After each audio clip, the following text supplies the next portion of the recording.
38% BJP জুলুম করছে, পুলিশে 20% জুলুম করছে। এন্ডেলে অন্যান্য ডিপার্টমেন্ট কল আছে, ট্যাক্স দিতেরা, ফরেস্টারি কলে, হিতারা জুলুম করছে 12%। কিন্তু সিরিফ তাব্বেক কলে 12% জুলুম। ইয়াল হতারে গঙ্গুরি গড়গড়ে হতা, গঙ্গুরি ফুনাতে হতা। Not only support the Gambia's claims, but they confirm and corroborate the findings of the FFM and attest to the reliability and credibility of its two reports. You will find excerpts from 9 of Myanmar's IIMM witness statements at tab 17 of your folder.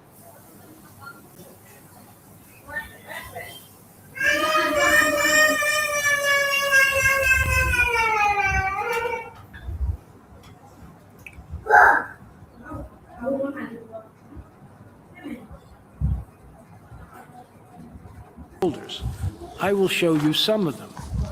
First is witness P1235, a man from Chutpin, one of the 3 villages where we have shown that the particular circumstances establish Myanmar's genocidal intent.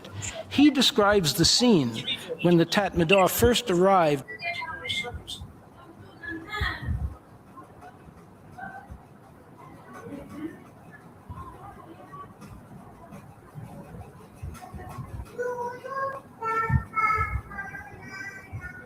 at the village on 17 August. I'm sorry, I think that is an error. It's 27 August, 2017. After the Azan for Zohor prayer time, soldiers, police, Rakhine people, everyone started coming in the village. I came out of the tea stall and looked toward my house. I could see hundreds of soldiers coming in from the north side of the village, running like a big herd of cows toward us. It looked like darkness was coming. They were all wearing the same color, the regular scarves around their neck, red color, with rifles in their hands. Some had helmets, some had hats. I took shelter inside someone's house with approximately 60 other people. Military personnel surrounded us and started shouting, "You," an epithet which I put only in a footnote. I would not speak the word in this court. "You, epithet Bengali, come out." Not the women, only the men come out. Because no one was going out, the soldiers started talking to their seniors through wireless devices with an antenna. We could hear them and understand what they were saying. The house we were hiding in was a bamboo house with walls made of bamboo and leaves as roofs, so you can hear and even see from the inside. Militaries were everywhere. We could hear and feel that they kept coming inside the village. They were saying, quote, "We told the people to come out, but no one has come out. What should we do?" We heard pretty loud from the radio, "Ain go mi show," which means set fire to every house. As soon as this was said, they started shooting and setting fire from the west side of where we were. We could hear the noise of firing, and when we tried to watch, we could see that they were coming toward us as well as setting fire in front of us. They started firing launchers. This is from their evidence, annexed to their written pleadings. IIMM witness P1239 is another man from Chutpin, which the Rohingya call Shuap Prang, and who went to help his neighbors recover the bodies of loved ones after the Tatmadaw attacked that village. The bodies had bullet wounds and scars from knives. I saw the body of one pregnant lady who had been cut open with a knife, and the baby had come out of the body. I also found 2 of her sons dead, including the unborn child. The mother and 3 children were killed. The older child was a 4-year-old, and the younger one was a 2-year-old. Then there was the one who came out of the womb. They were sprayed with bullets. The same witness described what happened to the women of the village of Chutpin. The harassing and rape of women happened when they started burning the settlement of people from Sofarang and during the attack on Shuaprang, that's Chutpin. Women didn't tell me this directly, but they told other women, and that's how I found out. Even if houses were burned and people were injured, Rohingya people would have stayed. But when the women started talking about this rape and mistreatment, that was the thing that made the community decide to leave our homeland. These women would not make something like this up. No one would want such dishonor. This, too, is their evidence. And so is this. From witness P1622, a man from Indin, who described events when the Tatmadaw arrived on 29 August 2017, a time when there was no claimed ARSA attack or presence, and the soldiers began shooting indiscriminately. I was at home and the situation was terrible. When things were in motion, I felt like it was the Judgment Day. I was so terrified I didn't even notice where my wife or children were. When I remember those days, I lose control. They treated us like ants. We walk on them without even realizing. We don't care about their lives if they die. They were treating us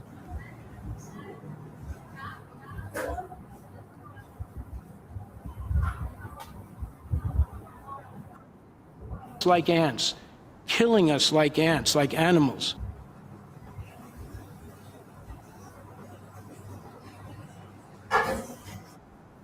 As if we are not human.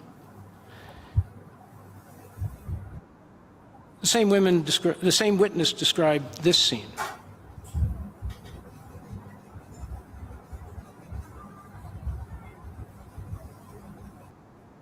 The militaries and the Arakan started mistreating the women. They teared their clothes off and burned them. The girls were completely naked. They started grabbing them by the breasts, pulling them by the hair, pushing them to the ground, and kicking them badly. They took whatever they had on them. They did not rape them. They called the girls Ma'ailu. The English version of this epithet is in a footnote. I won't speak the word.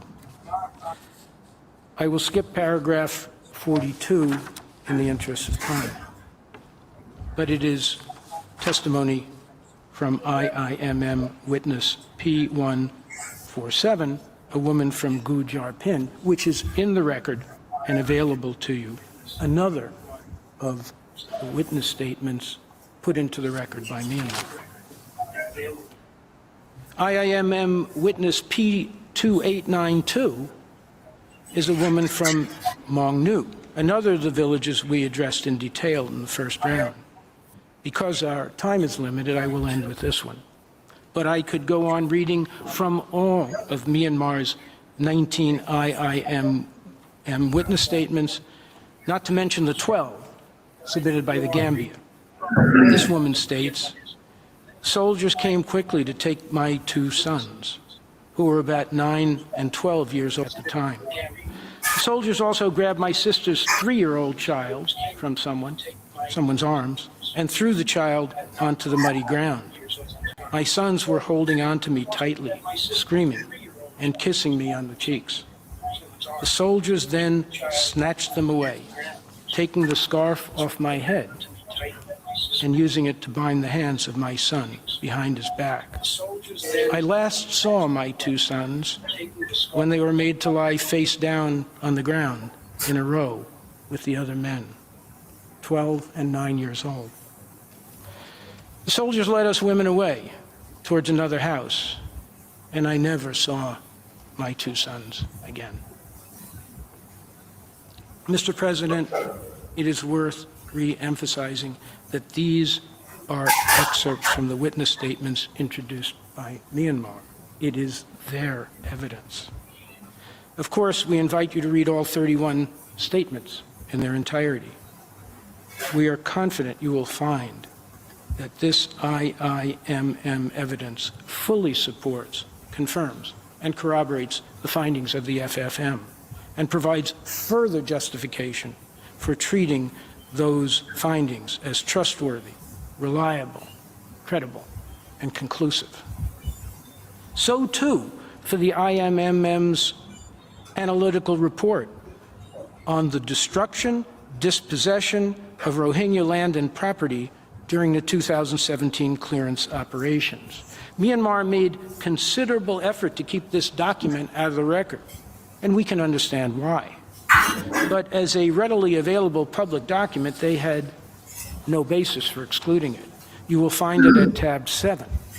At paragraph 6 of this report, the mechanism provides its analysis of 7 Rohingya villages.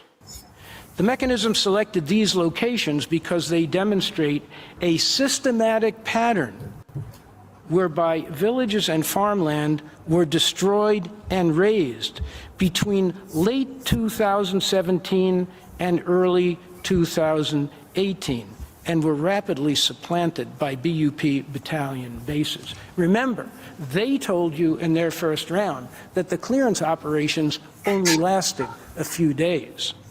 According to the FFM and the IIMM, these clearance operations in 2017 and 2018 lasted for months.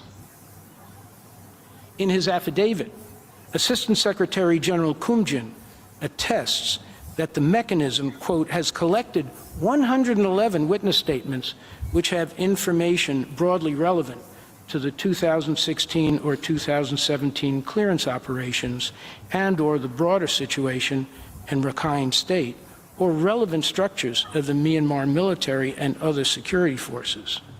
Of these, he states, quote, 97 statements have been of Rohingya witnesses. The complete affidavit of Mr. Kumjin is at tab 18. Last month, Mr. Staker showed you this excerpt from Mr. Kumjin's affidavit in respect of the 12 IIMM witness statements submitted by the Gambia, and we thank him for doing so. While these represent a small portion, that is, the 12 witness statements submitted by the Gambia from the IIMM, while these represent a small proportion of the mechanism's relevant evidence, and a small proportion of the evidence that the mechanism has shared with both parties to these proceedings, I am satisfied that they are broadly consistent and representative of the mechanism's other evidence from witnesses and other sources pertaining to the incidents. Mr. Staker's response was to attack all the evidence from the IIMM, including the 19 witness statements that his own client submitted, on the grounds that the Assistant Secretary General is biased in favor of the Gambia. In support of this unfortunate and unbecoming assertion, which I invite him to retract, he pointed to the affidavit itself, which he claimed was submitted in support of the Gambia. This is another misleading statement. As the court will recall, the Gambia included Mr. Kumjin on its witness list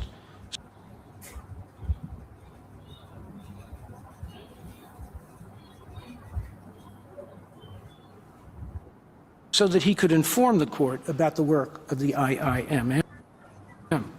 The court required an affidavit from him in case he were to testify. Mr. Kumjin complied. But then the Office of Legal Affairs decided that he should not testify to avoid any doubt about his impartiality. Mr. President, there is no reason to question Mr. Kumjin's independence.